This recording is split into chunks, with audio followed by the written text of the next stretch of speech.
Hello friends, आप सभी का स्वागत है हमारे अपने YouTube channel special field special study में। आज इस वीडियो में हम बात कर रहे होंगे डीएड स्पेशल एजुकेशन के अंतर्गत एचआई, वीआई और आईडीडी तीनों ट्रेड के सेकेंड ईयर के पेपर नंबर 7 की, जो कि हमारा पेपर है education in the emerging Indian society and school administration. तो ये सब्जेक्ट आपका जो है, इसमें अभी तक हम लोगों ने 2.4 तक कवर कर लिया है। यदि आपने अभी तक ये सारे वीडियोज नहीं देखे हैं तो आप चैनल विजिट करते हुए आप हमारे इस चैनल पे सारे सिलेबस के अनुसार चैप्टर कवर कर सकते हैं।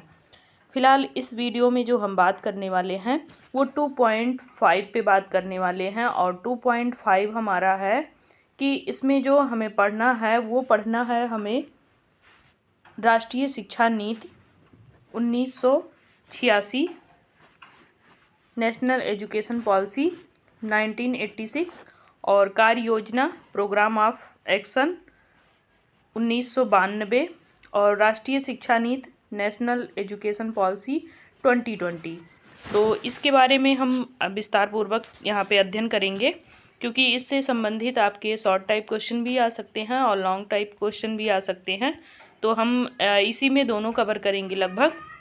इसके बाद आप लोगों को तैयारी भी कराई जाएगी। ये तो आपको लॉन्ग क्वेश्चन टाइप जितने भी क्वेश्चन हैं वो भी आपको साथ में बताए जा रहे हैं। साथ में आपके जितने सिलेबस में यूनिट्स दिए गए हैं उन यूनिट्स के थ्रू जो भी आपके चैप्टर हैं वो सभी चैप्टर भी कवर कराए जा रहे हैं।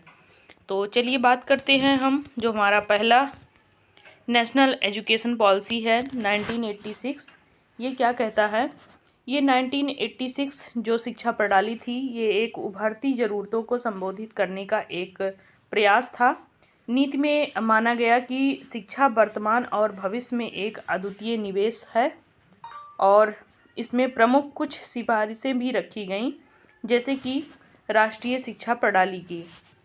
राष्ट्रीय शिक्षा प्रणाली जो कि आपका नेशनल एजुकेशन पॉलिसी है 1986, ये क्या कहता है कि जो हमारा राष्ट्रीय प्रणाली है एनईपी 1968 की जो सिफारिश थी, इसमें ये तर्ज पे था कि जिसमें सामान्य जो शैक्षिक संरचना है वो 10+2+3 के ढांचे पर ये बनाई गई थी। यानी कि जो आपका 1968 नेशनल एजुकेशन पॉलिसी आई थी वो आपके किस पे आधारित था?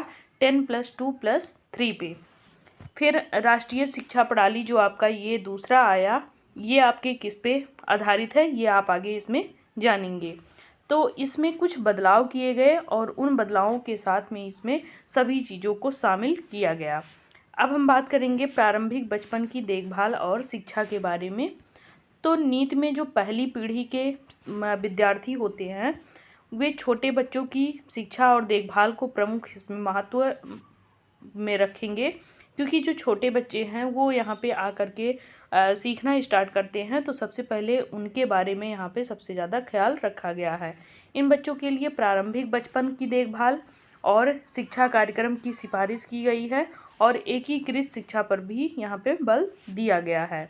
इसमें बाल विकास सेवा, बालवाड़ी, राज्य सरकार के जो पूर्व प्राथमिक विद्यालय हैं, नगर पालिकाएँ और डे केयर केंद्रों, इन सभी को एकीकृत किया जाना है।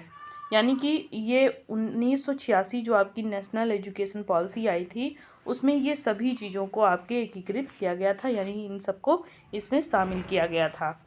नेक्स्ट इसमें जो था टॉपिक हमारा वो था प्रारंभिक शिक्षा और ऑपरेशन ब्लैक बोर्ड। तो राष्ट्रीय शिक्षा नीति नेशनल एजुकेशन पॉलिसी में आपके प्रारंभिक शिक्षा के 3 पहलू बताए गए, जिस पे ज़्यादा जोर दिया गया। इसमें सबसे पहले तो सार्वभौमिक नामांकन पर, यानी कि कोई भी बच्चा छूट ना पाए, सबका नामांकन हो। 14 वर्ष तक के बच्चों के सार्वभौमिक प्रतिधारण, यानी कि 14 वर्ष तक के बच्चों को यहाँ पे निःशुल्क शिक्षा देना। उसके बाद शिक्षा की गुणवत्ता में सुधार करना। इसी में हम बात करेंगे तो ये भी आपके लागू हुआ था कि यहाँ पे अब शिक्षक केंद्रित शिक्षा ना हो करके बाल केंद्रित शिक्षा यहाँ पे अपनाई जाएगी, और एक्टिव प्रोसेस यहाँ पे रखा जाएगा। इसके साथ साथ जो शारीरिक दंड है इससे हम बाहर करेंगे। किसी भी बच्चे को कोई भी शिक्षक शारीरिक दंड नहीं दे सकता है, अर्थात उसे दंड दे ही नहीं सकता है। उसके बाद हमारा टॉपिक आता है विशेष रूप से सक्षम लोगों की शिक्षा के बारे में। तो नीति में विशेष योग्यता वाले जो बच्चे थे उनके शिक्षा को उचित महत्व दिया गया था, जिनमें सामान्य बच्चों में आमतौर पर पाए जाने वाले अन्य गुण भी इसमें शामिल थे। इतने गंभीर रूप से विकलांग जो बच्चे थे उनके लिए जिला मुख्यालयों पर छात्रावास की सुविधा दी गई, विशेष विद्यालय यहाँ पे स्थापित किए गए। ये सभी किसके अंतर्गत थे? आपके नेशनल एजुकेशन पॉलिसी 1986 के। अब हम बात करेंगे इसमें कुछ अलग से भी प्रावधान रखा गया कि ये भी सारी चीज़ें भविष्य में हों, तो उसके लिए कुछ सिफारिश की गई, जैसे कि स्वैच्छिक संस्थानों और पंचायती राज संस्थानों के माध्यम से गैर औपचारिक शिक्षा के कार्यक्रम चलाए जाएं, उस पर ध्यान केंद्रित किए जाएं।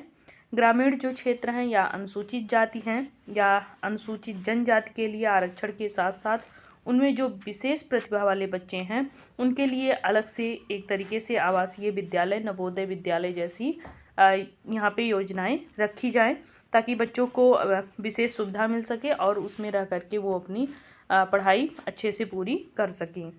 उसके बाद यहाँ पे 1995 में 10% उच्च प्राथमिक छात्र जो थे उच्च माध्यमिक विद्यालयों में जो पढ़ रहे बच्चे थे उनको 2000 तक 25% को कवर करने के लिए व्यावसायिक पाठ्यक्रमों के माध्यम से उनको शिक्षा का व्यावसायिकरण करना, यानी कि 1995 से लेकर के जो 10% आपके माध्यमिक के जो छात्र थे उनको सन 2000 तक उनको 25% तक लाना, यानी कि जहाँ पे मात्र 10% माध्यमिक विद्यालयों में छात्र उस समय पंजीकृत थे वहाँ पे उनको हम 25% तक पहुँचाएं, ये लक्ष्य रखा गया। उसके बाद ये लक्ष्य रखा गया कि बच्चों को व्यावसायिक यहाँ पे शिक्षा भी दी जाए, उनको केवल शिक्षा ही ना दी जाए, उनको व्यावसायिक शिक्षा भी दी जाए।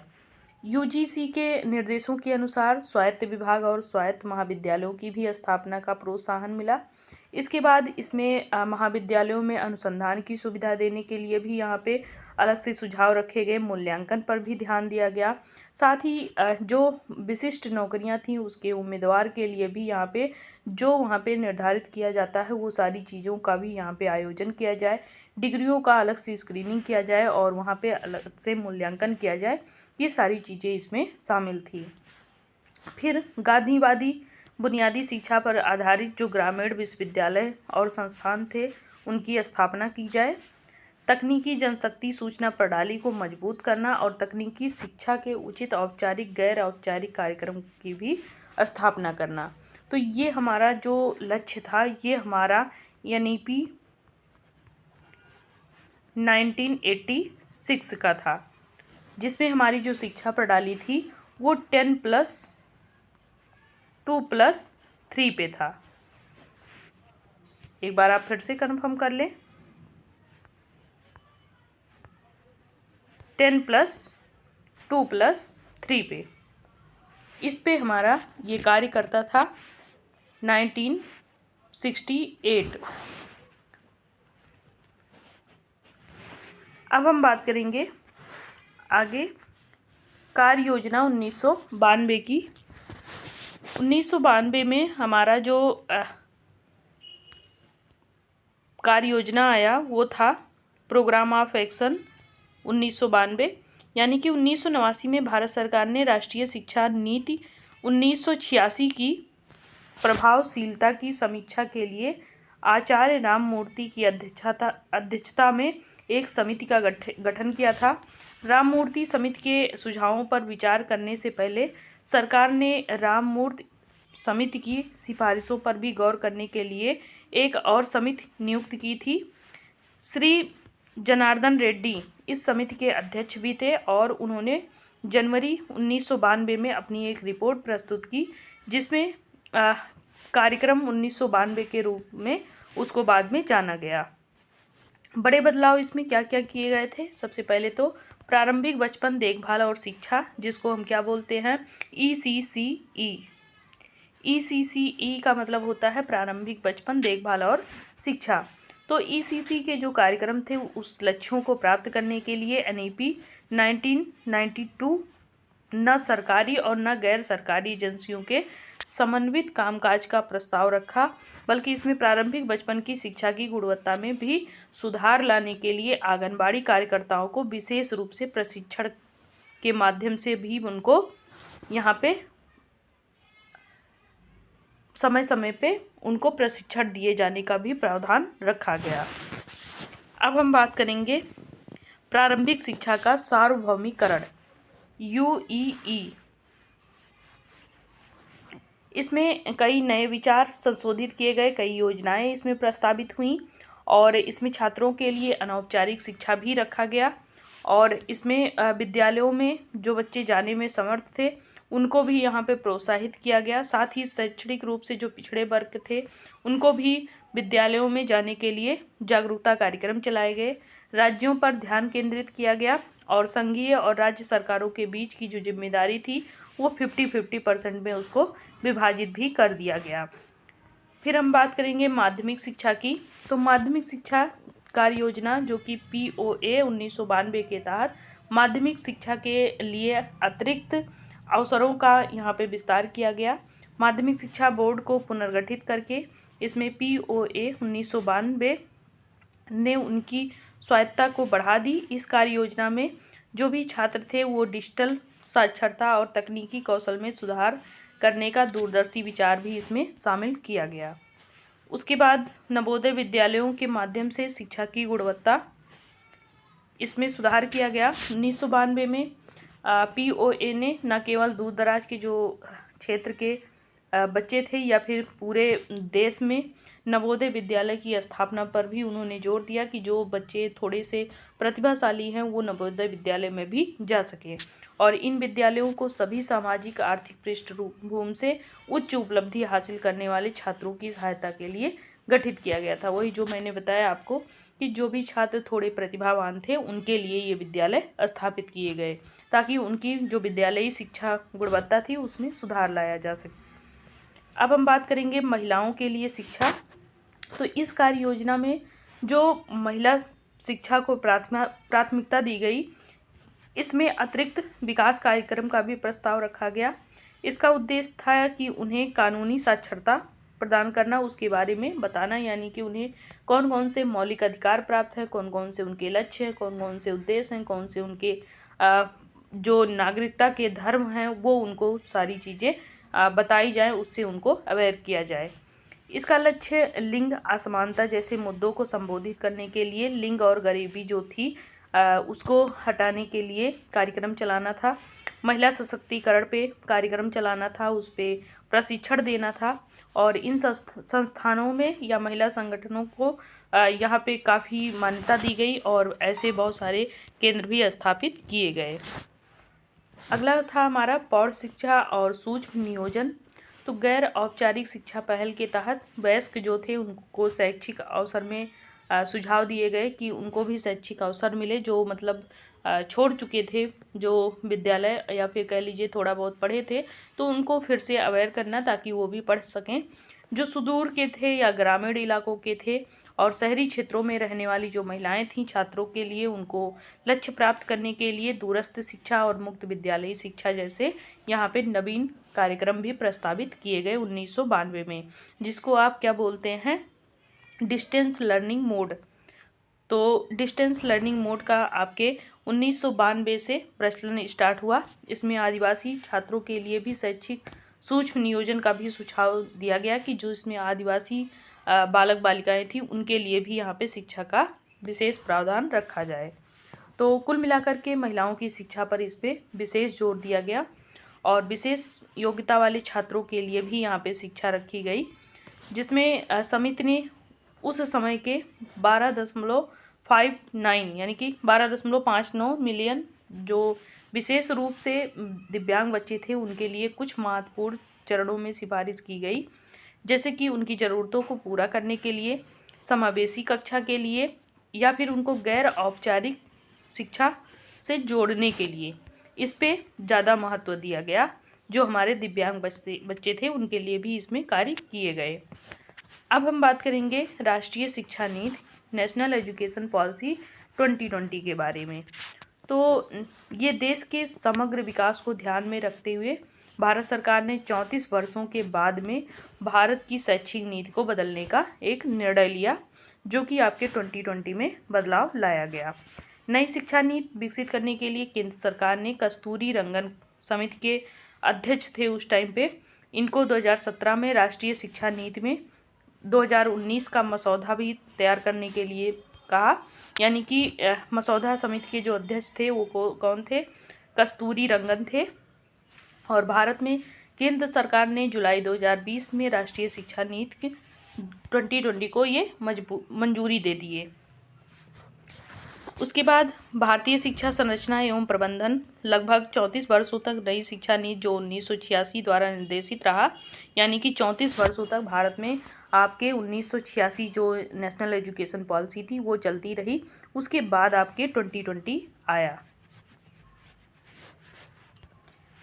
2015 में भारत ने वैश्विक शिक्षा विकास एजेंडा अपनाया, जिसमें सतत विकास के लिए 2030 तक एजेंडा रखा गया कि सतत विकास 2030 तक रहेगा।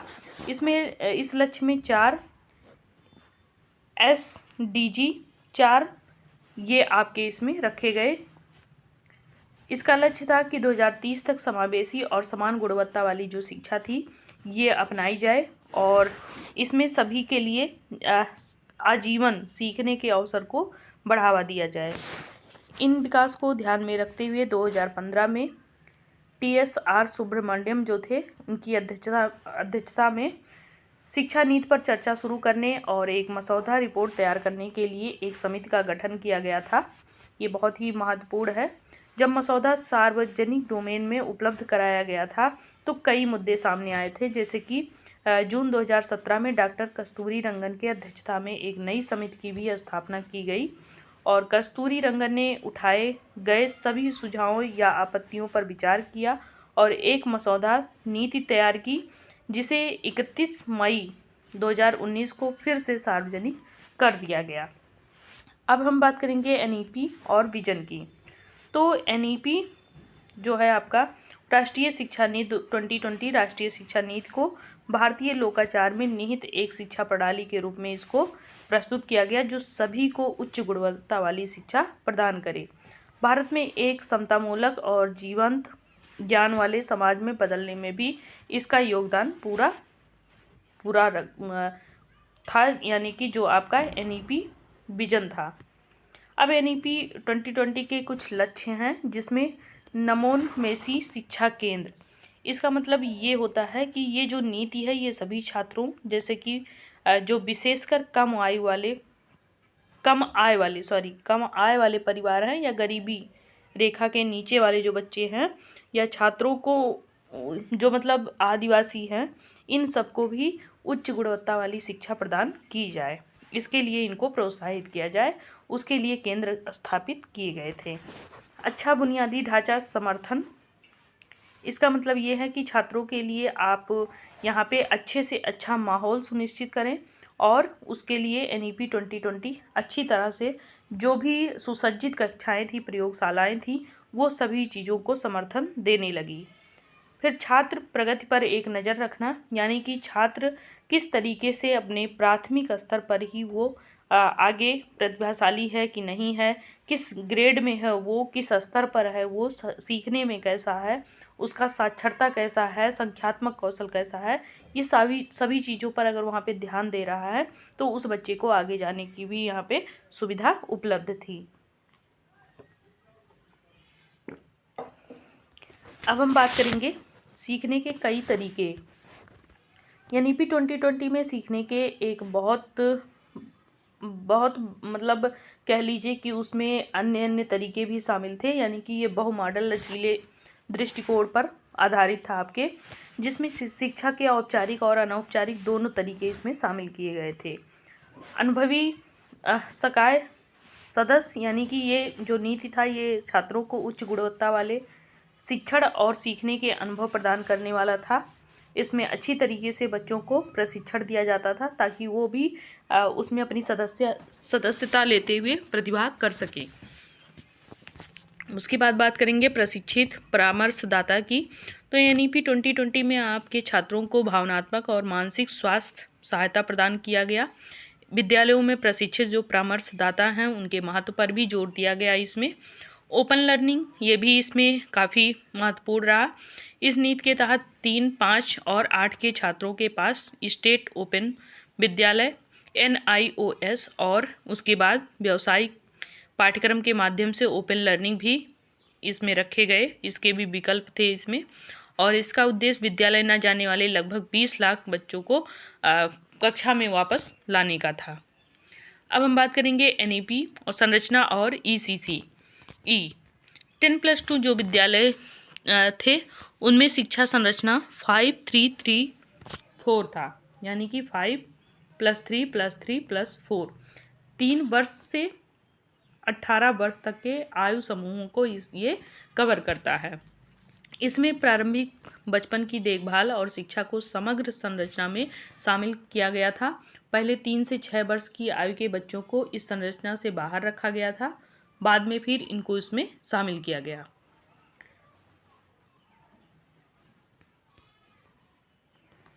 उसके बाद NEP शिक्षा का एक सार्वभौमिक पहुंच, इस पे बात करते हैं। समग्र शिक्षा अभियान और शिक्षा का अधिकार अधिनियम के परिणाम स्वरूप प्राथमिक स्तर पर छात्रों के नामांकन और ठहराव में उल्लेखनीय सुधार हुआ है। हालांकि जो नीति उच्च ग्रेड के लिए अवसर के क्षेत्र पर जोर देती है, जहां कक्षा 6 से 8 और 9 से 10 के लिए सकल नामांकन दर जो है वो 90% होता है, 90.90% और 79.3% थी।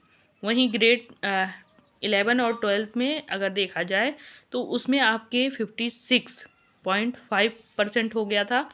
और नीति जो छात्रों को उच्च ग्रेड में बनाए रखने के लिए महत्व पर जोर देती थी, ये उसमें 12 तक उच्च गुणवत्ता वाली शिक्षा के साथ साथ इसमें व्यावसायिक शिक्षा भी शामिल किया गया। उसके बाद NEP 2020 जो था ये पूरा करने के लिए 2 योजनाएं इसमें लाई गई। पहली विद्यालयों को आवश्यक बुनियादी ढांचा देना था और शिक्षा सहायता प्रदान करना था, और गुणवत्तापूर्ण शिक्षा के लिए सार्वजनिक विद्यालय को फिर से खोलना था। दूसरी जो रणनीति थी वो ये थी कि सीखने के स्तर पर नज़र रखा जाए और नीति में क्या क्या समस्याएं हैं उस पर भी यहाँ पे नज़र रखी जाए। सार्वजनिक कार्यकर्ता और परामर्शदाता छात्र प्रतिधारण सुनिश्चित करने के लिए भी इसमें अभिभावकों के साथ मिलकर सहयोग किया जाए। ये सारी चीज़ों को यहाँ पे प्रोत्साहन मिला। अब हम बात करेंगे NEP 2020 के चरण के बारे में। तो इसमें 4 चरण थे आपके। पहला चरण था आधार चरण, जिसमें आपके 3 से 8 वर्ष के बच्चों के लिए आधार चरण बनाया गया था इसको। और ये आप याद रखिएगा, प्री विद्यालय इसमें थे, आंगनबाड़ी इसमें शामिल थे। इसमें 1, 2 और 3 के बच्चों को शामिल किया गया था, जिनमें भाषा कौशल की क्षमता को विकसित करना था। और दूसरा था प्रारंभिक चरण, जिसमें आपके 8 से 11 साल तक के बच्चों के लिए ये चरण रखा गया था और 3 साल तक ये चलेगा। ये जो चरण था आपका छात्रों के संख्यात्मक कौशल में सुधार लाने के लिए ये आपका प्रारंभिक चरण बनाया गया था। फिर मध्य चरण था। इस चरण की जो अवधि थी वो 3 वर्ष की थी। इस चरण में 6वीं से 8वीं तक के बच्चों को इसमें शामिल किया गया था और इसमें जो पाठ्यक्रम थे वो विषयों के अनुसार पढ़ाया जाता था। कोडिंग की शुरुआत भी 6वीं क्लास से इसमें स्टार्ट होती है, वो भी इसमें निर्धारित किया गया था। इंटर्नशिप का भी इसमें अवसर दिया गया था बच्चों को, और इसका लक्ष्य था कि केवल उन्हीं के विद्यालयों के वर्षों के दौरान रोजगार के लिए योग्य बनाना था। यानी कि इंटर्नशिप दे करके जिसका लक्ष्य ये था कि उन्हें केवल उनके विद्यालय के लिए उनको रोजगार दिया जाए, रोजगार परक बनाया जाए। फिर माध्यमिक चरण था। माध्यमिक चरण में ये अवस्था 4 वर्षों तक चलती थी, जो 9th से 12th तक की थी। और इसमें जो सभी सिलेबस था उसको काफ़ी अच्छे तरीके से बच्चों को पढ़ाया जाता था। स्ट्रीम के बजाय बच्चों की रुचि पे ज़्यादा ध्यान दिया जाता था इसमें। अब हम बात करेंगे इसकी कुछ सिफारिशों के बारे में। इसकी सिफारिशों में था आपके शामिल कि प्री प्राइमरी विद्यालय से कक्षा 12 तक जो विद्यालयी शिक्षा के सभी स्तर हैं उसको सार्वभौमिकरण किया जाए और सभी तक सबकी पहुंच को सुनिश्चित किया जाए। 3 से 6 वर्ष के बीच के सभी बच्चों के लिए गुणवत्तापूर्ण प्रारंभिक बचपन देखभाल और शिक्षा सुनिश्चित करना था। नई पाठचर्या और शैक्षणिक संरचना 5-3-3-4 ये चरण इसमें शामिल होंगे, जिसमें मूलभूत, प्रारंभिक, मध्य, माध्यमिक और इनके बीच कोई कठोर पृथक्करण इस प्रकार नहीं है। कला और विज्ञान पाठचर्या और उसकी गतिविधियाँ, ये सभी चीज़ें इसमें शामिल थीं। इसके साथ साथ व्यावसायिक और शैक्षणिक धाराएं भी थीं। मूलभूत संरचना संख्यात्मक राष्ट्रीय मिशन की स्थापना थी। बहुभाषावाद को इसमें शामिल किया गया था। भारतीय भाषाओं को इसमें बढ़ावा देने के लिए भी जोर था, कम से कम ग्रेड 5 तक, लेकिन ग्रेड 8 तक लागू करने के लिए भी इसमें सिफारिश की गई थी कि जो कि मातृभाषा में ही उनको शिक्षा दी जाए, उनका मूल्यांकन किया जा सके बोर्ड एग्ज़ाम के द्वारा और 2 अवसर उनको दिए जाएं बोर्ड के। एक नए राष्ट्रीय मूल्यांकन केंद्र की स्थापना की गई थी, जिसमें समीक्षा की जाती थी। समग्र विकास पे जोर दिया जाए। समतामूलक समावेशी शिक्षा के लिए सामाजिक और आर्थिक रूप से वंचित समूह पर भी विशेष जोर दिया जाए। ये सारी चीज़ें इसमें आपके शामिल थीं। तो इसी के साथ में हमारा ये समाप्त होता है आपका NEP 2020। बाकी जो चीज़ें हैं ये आपको PDF मिल जाएगा, आप पढ़ लीजिएगा। ये ज़्यादा कुछ आपको इसमें समझ में नहीं आएगा, तो आप 1968, 1992 और 2020 ये तीनों चीज़ें एक बार आप लोग रिवीजन कर लीजिएगा, तो इसमें से आपको कोई समस्या फिर नहीं होगी। 2020 थोड़ा सा देख लीजिएगा, ये ज़्यादा महत्वपूर्ण है, और 92 भी। 1968 नहीं भी पढ़ेंगे तो भी एक बार चल जाएगा। तो तब तक के लिए बहुत बहुत धन्यवाद। वीडियो अच्छी लगे तो लाइक करें, सब्सक्राइब करें और शेयर भी करें, और हमारे साथ जुड़े भी रहें। PDF चाहिए तो हमारे टेलीग्राम से भी जुड़ें। आपको डिस्क्रिप्शन बॉक्स में टेलीग्राम का लिंक मिल जाएगा, नहीं तो फिर आप special field special study Telegram channel अगर आप उस पर सर्च करेंगे तो फिर वो आपको मिल जाएगा। तो बाय बाय, टेक केयर।